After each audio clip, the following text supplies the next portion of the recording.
For too long, too many Atlantans have lived in deserts, and not the sandy ones you might be thinking of, but food deserts, which are defined as an area where there is no fresh, affordable food within a half a mile. 6 years ago, almost half of Atlanta residents lived in food deserts. Now it's down to 25%, thanks to the explosion of urban farming and community markets throughout the city.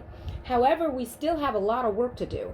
Black Atlantans, seniors, and children are more likely to not have access to fresh food, making it harder to eat a balanced diet, stay healthy, and grow. Fortunately, there are a lot of people working to fix that, including my two guests today. I'm here with Rashid Nuri, the founder of the Truly Living Well Center for Natural Urban Agriculture, and the Grocery Spot owner, Matthew Jones. Thank you both for joining me today. Thank you for inviting us. Well, Rashid, I'll start with you. How did you get into urban agriculture? Way before you were born. I've been involved with agriculture for about 55 years. And the very first work I did was urban agriculture out in San Diego back in the late 60s, early 70s. I was brought to this work. God told me to learn everything about food from the seed to the table and to do it experientially, not just book learn, actually do the work.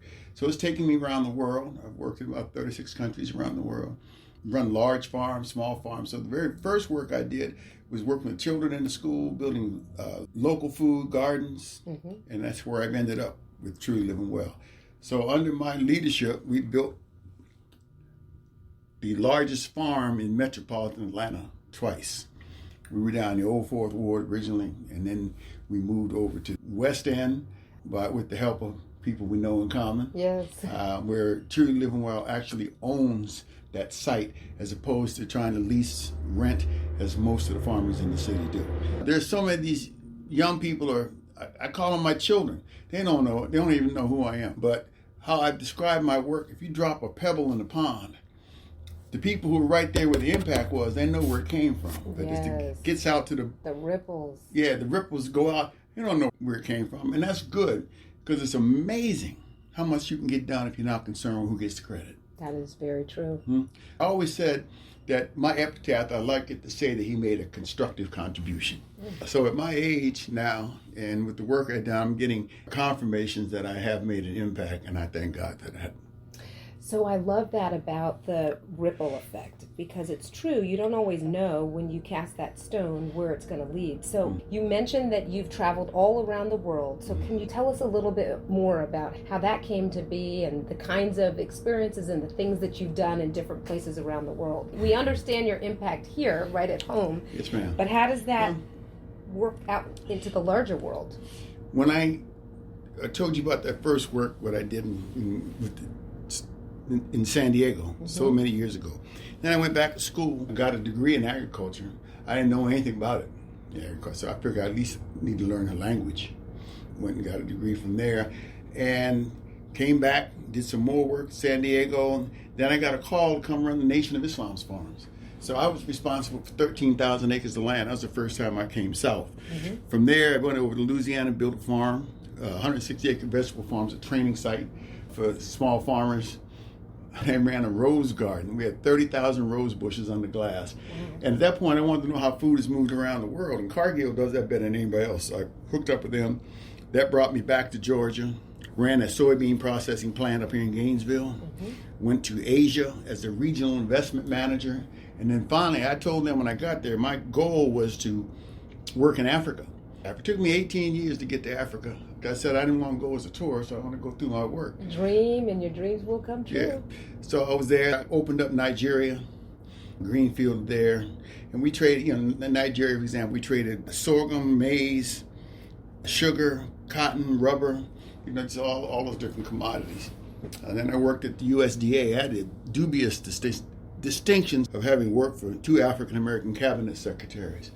Neither finished a full term in office, and both of them left me in a jam, but that's a whole other... That's a story for another day. Another day.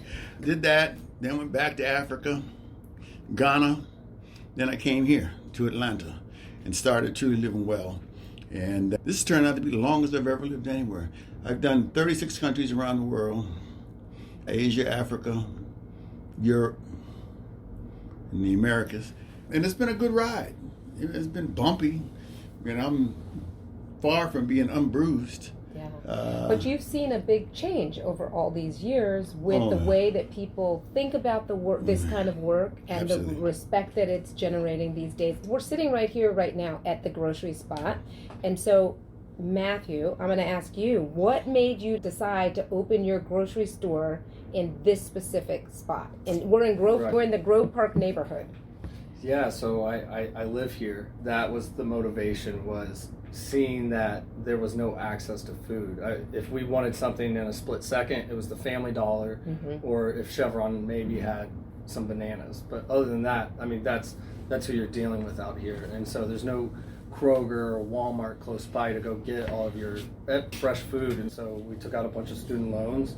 I opened up this company, and then after a while I traded off the company to the people in the neighborhood and the community, and so they're owners as well. Yeah, So, let's talk about that, because I want to understand more about the concept, right? So Right. talk to us about that. It's a cooperative effect, in effect. Yeah, for sure. The difference between me and a co-op is I'm not a corporation. I don't have a board to report to. I have investors that I'm reporting to, but those are the people in the community that I'm reporting to, holding me accountable. And so I've kind of done that so that I can maintain some control right now, just to get it off the ground, and then we'll see where we go. We're just kind of crawling right now, so baby steps. How long have you been open now? We opened August 1st. Yeah, so so you're so new. we're like new, yeah. So I walked in and I was really struck, one, by the energy in this space. It's just great. But I'm really struck by the variety of products that you have, and you are sourcing local. So you are in fact sourcing from local farmers. You are Right. sourcing from local meat producers. I mean, you've got everything. So tell me, what made you decide to go the local route Right. when you said, okay, I live in a food desert, I can't access fresh foods? What made you decide to focus in on this kind of work? Well, it was really easy. When I went to go buy all the fresh food, I didn't have enough money. I was broke. So my investors had given me everything. We were out of money. And so what I came up with was a concept we were going to all these markets and meeting people, and I was trying to buy their products in mass, but they didn't have enough in mass to kind of sell me. That's why they're not in stores and they're in markets. So what I came up with was a commission deal. You bring me what you want, I charge you one small fee of what sells. If it doesn't sell, we give it out to the street family, or if it's soaps and things like that, the shelf life is obviously great on that. So that way I'm not middlemaning it, raising the price. They were going to give me a discount to buy wholesale anyways. So now, instead of the farmer just giving me a bulk load of apples that I've bought and the transaction's over, now he's also promoting the apples and giving me his best apples, so that way we make money together off those apples. If you don't mind, my neck hairs prickle every time I hear the word food desert. Because the food desert is a term that was invented by USDA, the U.S. Department of Agriculture. And whenever you say food desert, you think of poor neighborhoods with people of color. The only food they have is what they're going to find at a gas station, banana, when in fact it's more food apartheid. These neighborhoods have been redlined where food can be and where it's not. And the real issue goes far beyond just the food. Urban agriculture in itself encompasses all. You can address every problem that you find in the metropolitan area through urban agriculture. You're not going to solve them, but you can address them. So the problem here is that when you say a food desert, the folks up there live on the north side of Atlanta, live just as far from quality food as the people over here in Southwest. Okay? The difference is you can jump in your Lexus Mercedes and drive, where Sally Ann got to get a bus or a train with her bags and Right. children in hand.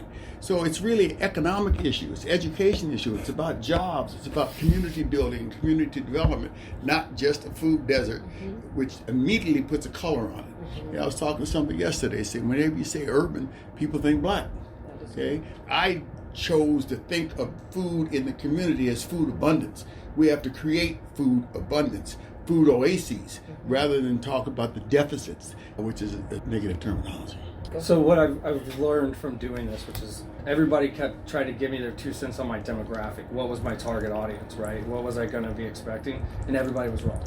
They were very much wrong. The demographic out here is a huge range, because there's not just, it's not a poor, uneducated community. There are middle class families whose power aren't going out, and everyone's like, you're feeding people who don't have power. That's not true. Yeah. Families have lived in these houses for 40 years. That's right. People are getting offered $300,000 to an uneducated financial family, and they're taking it and they're leaving. So now what we're trying to do is create equity for them to stay, right? But the point is there's a line that's drawn on this neighborhood street of people who have a Lexus and people who have money. No race involved with it. People who have money, and there's people who are living paycheck to paycheck. Right. And that is what we're dealing with. And now there's people walking this street towards Donna Lee who've never walked with their dog down the street ever before. They've lived here for 5-6 years, never walked down the street. But now there's food, and they're like, oh, the street's fine. And you're like, yeah, the street's fine. Yeah, so there's a signal, right? Having the grocery store, having certain things in your neighborhood psychologically signals that something's different. Is that kind of... I think not even that something's different. It's just that, like, the education level here of food is not, and this is not the majority, but this is the people who have lived here for a long time who have to ride the MARTA to go to Publix to get this food, right? Yes. And then you, after you've made that whole 2-hour trip to walk your food back home, you're exhausted, and now you have to make it. Yes. So that's a whole right. nother thing, right? And so, but what we're trying to make happen is when people can come here and take the food out, it's creating a quality of life that is anyone who can get out of their house and walk 2 seconds across the street has a privilege to food. This area doesn't have a privilege. If it doesn't matter how poor you grew up, but if you could walk out the store and your Chevron had an assortment of milk and cheese, you were privileged, because this place doesn't even have more than a banana. Yeah. And I like that language. Quality food must be a right, not a privilege. Yeah. Yes. And I think that's where the evolution that's taking place. Every place that we built a farm, and I built many of them here in Atlanta over these years, but property values go up, crime goes down, sex trade goes away, drugs go away. There's a certain level of gentrification that we have to be concerned about, because so many, particularly black folk, getting chased out of here, and everything's being recaptured. Literally, the farm I have down there in the West End, literally, there was a house across the street from the farm I could have bought for $15,000, and they flipped it several times. Now it's up to $300,000. Yeah. Okay, my board said, "No, don't buy it because the place is too small. We need to get something different." That was a mistake. I should have bought it. Yeah. If one could only have predicted what was going to happen in West End.